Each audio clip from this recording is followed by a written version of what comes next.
নমস্কাৰ মই হিমাক্ষী বিৰোধীৰ প্ৰশ্নবানত ঠকা হৰকা হৈ পদত্যাগ কৰিলে কৃষি মন্ত্ৰীয়ে দেশৰ নতুন কৃষি আইনক লৈ সংসদত তীব্ৰ বিতৰ্ক সৃষ্টি হোৱাৰ পাছত শুক্ৰবাৰে কৃষি মন্ত্ৰীগৰাকীয়ে পদত্যাগ কৰিবলৈ বাধ্য হ'ল সংসদৰ বৰ্ষাকালীন অধিৱেশনৰ মাজত কৃষি মন্ত্ৰীৰ পদত্যাগৰ বাতৰিয়ে এতিয়া সংবাদ শিৰোনাম দখল কৰিছে বিগত ডিসেম্বৰ মাহৰ পৰাই দিল্লীত কৃষি আইনক লৈ কৃষকৰ প্ৰতিবাদ অব্যাহত আছে সুদীৰ্ঘ সময়ৰ প্ৰতিবাদৰ পাছতো কেন্দ্ৰীয় চৰকাৰে নাম লোৱা নাই কৃষি আইন বাতিলৰ এনে পৰিস্থিতিত কৃষি মন্ত্ৰীৰ পদত্যাগৰ বাতৰি সাগে আপুনি বিশ্বাস কৰিবলৈ টান পাইছে যিগৰাকী কৃষি মন্ত্ৰীৰ পদত্যাগৰ বাতৰি আমি আপোনাক দিছো সেইগৰাকী কৃষি মন্ত্ৰীক মনোনীত কৰিছিল খুদ আন্দোলনৰত কৃষকসকলে প্ৰকৃত বাতৰিটো এনে ধৰণৰ ৰাজধানী দিল্লীত সংসদৰ বৰ্ষাকালীন অধিৱেশন চলি আছে সংসদৰ অধিৱেশনৰ সমান্তৰালভাৱে প্ৰতিবাদী কৃষকসকলে যন্তৰ মন্তৰ প্ৰতিবাদস্থলীত হুকিয়া কৃষক সংগঠনৰ আয়োজন কৰে এই সংসদটো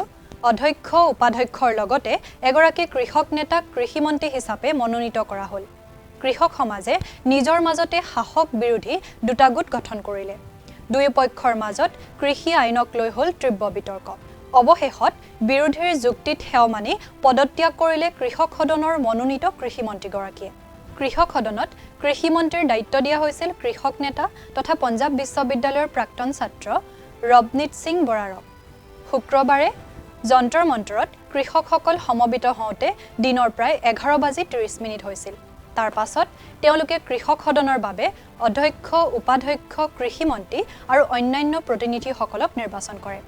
সদনৰ প্ৰথম অধিৱেশনত বিৰোধী পক্ষই কৃষকৰ দুগুণ আয় ন্যূনতম সমৰ্থন মূল্য আদি বিষয়ৰ ওপৰত শাসক পক্ষক জবাবদিহি কৰে কিন্তু কৃষক সদনৰ কৃষি মন্ত্ৰীগৰাকীয়ে দিব পৰা নাছিল কোনো উত্তৰ দুপৰীয়া 2:30 আৰম্ভ হ'ল কৃষক সদনৰ দ্বিতীয় অধিৱেশন কৃষি মন্ত্ৰীৰ পৰা সঠিক উত্তৰ নাপায় বিৰোধী পক্ষই উত্তপ্ত পৰিস্থিতিৰ সৃষ্টি কৰে অধ্যক্ষ হৰদীপ সিঙৰ বাৰম্বাৰ অনুৰোধৰ পাছতো বিৰোধী ক্ষান্ত নহল তেওঁলোকে কৃষি মন্ত্ৰীৰ পদত্যাগৰ দাবী উত্থাপন কৰে অৱশেষত বিৰোধীৰ প্ৰশ্নৰ সঠিক উত্তৰ দিব নোৱাৰি কৃষক সংসদৰ মনোনীত কৃষি মন্ত্ৰী ৰণবীত সিং বৰাৰে পদত্যাগ কৰে কৃষক সদনত কেন্দ্ৰীয় মন্ত্ৰী মীনাক্ষী লেখীৰ বিতৰ্কিত মন্তব্যৰো তীব্ৰ সমালোচনা হয় কৃষি মন্ত্ৰীৰ পদত্যাগৰ পিছত কৃষক সংসদ সোমবাৰলৈ স্থগিত ৰখা হয় সোমবাৰে 200 মহিলা প্ৰতিনিধিৰ উপস্থিতিত পুনৰ অনুষ্ঠিত হ'ব কৃষক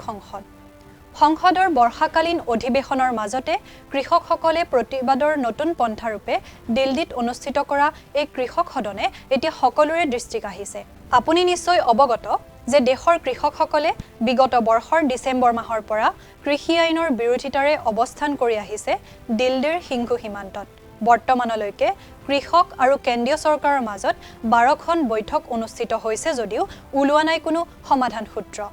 কৃষক আইন প্ৰত্যাহাৰৰ দাবীক বাৰে বাৰে নচ্ছাদ কৰি কেন্দ্ৰই কৈ আহিছে যে তেওঁলোকে আইনখনৰ হালসলনি কৰিব পাৰিব কিন্তু কোনো কাৰণতে আইন তিনিখন প্ৰত্যাহাৰ কৰিব নোৱাৰে এনে পৰিস্থিতিতে কৃষকৰ আহ্বান মৰ্মে দিল্লীত অনুষ্ঠিত হৈছিল কৃষক সংসদ এই সংসদত প্ৰতীকী ৰূপত শাসকীয় পক্ষক তীব্ৰ আক্ৰমণ কৰা হয় কৃষকৰ প্ৰশ্নৰ সঠিক উত্তৰ দিব নোৱাৰি য'ত কৃষি মন্ত্ৰীগৰাকীয়ে পদত্যাগ কৰে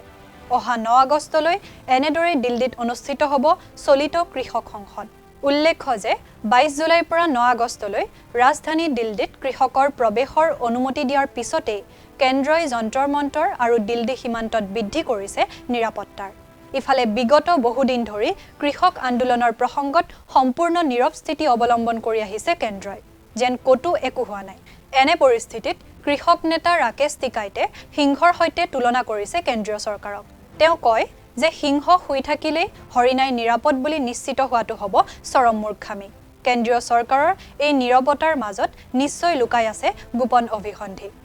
কৃষকসকলক সচেতন হোৱাৰ আহ্বান জনাই ৰাকেশ টিকাইতে চৰকাৰৰ এই মৌনতাক প্ৰবঞ্চনা বুলি অভিহিত কৰিছে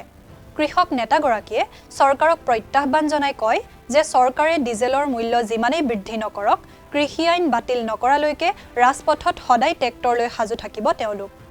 এনেদৰে 7 মাহ অতিক্ৰম কৰাৰ পাছতো দেশত কৃষক বিদ্ৰোহ হাম কটাৰ কোনো সম্ভাৱনাই দেখা পোৱা নাই বৰং নতুন কাৰ্যসূচীৰে এই বিদ্ৰোহক আকৰ্ষণীয় ৰূপ দিছে প্ৰতিবাদী কৃষকসকলে চাই থাকিব দ্য ক্ৰছ কাৰেণ্ট